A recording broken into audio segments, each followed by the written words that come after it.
내년 대선 표심을 잡기 위한 더불어민주당과 국민의힘의 선대위 경쟁이 본격화됐습니다. 모든 권한을 넘겨받은 이재명 후보는 오늘이 새로운 민주당 1일차라면서 쇄신을 강조했고요.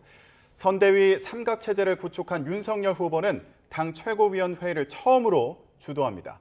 취재기자 연결합니다. 김승환 기자. 네, 국회입니다. 네, 오늘 민주당 이재명 후보 아침에 선거대책위원회의를 주재했죠. 네, 당의 전권을 위임받은 이재명 후보가 전국민 선거대책위원회라는 이름으로 오늘 아침 첫 회의를 열었습니다. 매주 월요일 컨셉을 정한 선대위 회의를 열 방침인데 오늘 회의의 화두는 청년이었습니다.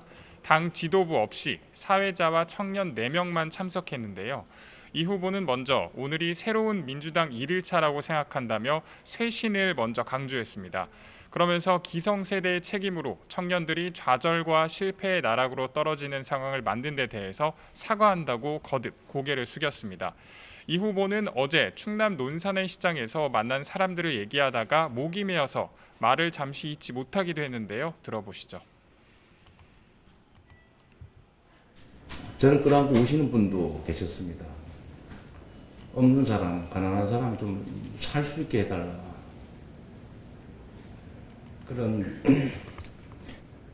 그런 분들의 그 눈물을 제가 정말로 가슴으로 받아 안고 살아가고 있는지 그런 생각이 들었습니다.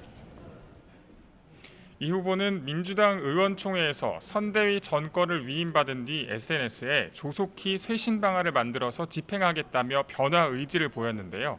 의원들 중심으로 이뤄졌던 기존의 당 중심 메머드급 선대위에서 탈피해서 기민한 대응이 가능하도록 틀을 바꾸는 것뿐 아니라 외연을 확장하는 형태로 선대위를 꾸릴 것으로 예상됩니다. 이번에 국민의힘 소식도 좀 짚어보죠. 윤석열 후보가 오늘 당 최고위를 주도하죠.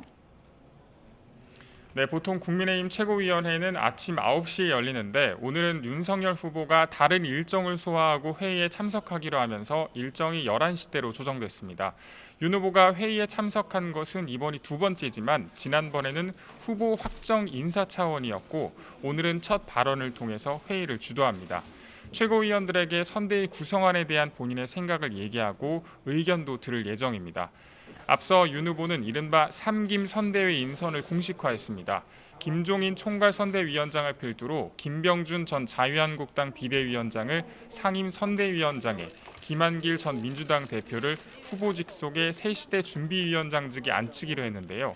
중도층을 껴안을 수도 있는 인선이라는 평가도 나오지만 올드보이들의 귀환이라는 반론도 존재합니다. 이에 따라 윤 후보는 공동선대위원장직에 원외 외부 전문가 등 새로운 인물을 영입하는 데 공을 들이고 있는 것으로 알려졌습니다. 윤 후보 측은 조만간 추가 발표를 통해서 나머지 선대위 구성에도 박차를 가할 것으로 보입니다. 네, 여야 대선 주자들 오늘은 고 김영삼 전 대통령 서거 6주기 추모식에 일제히 참석한다고요? 네, 오늘 오후 2시 국립서울현충원에서 김영삼 대통령 서거 6주기 추모식이 열리는데 이 자리에 민주당 이재명 후보와 국민의힘 윤석열 후보, 정의당 심상정, 국민의당 안철수, 새로운 물결 김동연 후보까지 여야 대선 주자 5명이 전부 참석합니다. 지난 18일 언론사 포럼에서도 김동연 후보를 뺀 나머지 4명이 참석했지만 연사로 나섰을 뿐 서로 대화를 하진 않았는데 오늘 추모식에서 어떤 대화를 하게 될지에도 관심이 쏠립니다. 그에 앞서 이재명 후보와 윤석열 후보는 서울 광화문에서 열리는 언론사 주최 포럼에도 참석해서 국가 비전에 대한 본인의 계획을 발표했습니다. 지금까지 국회에서 YTN 김승환입니다.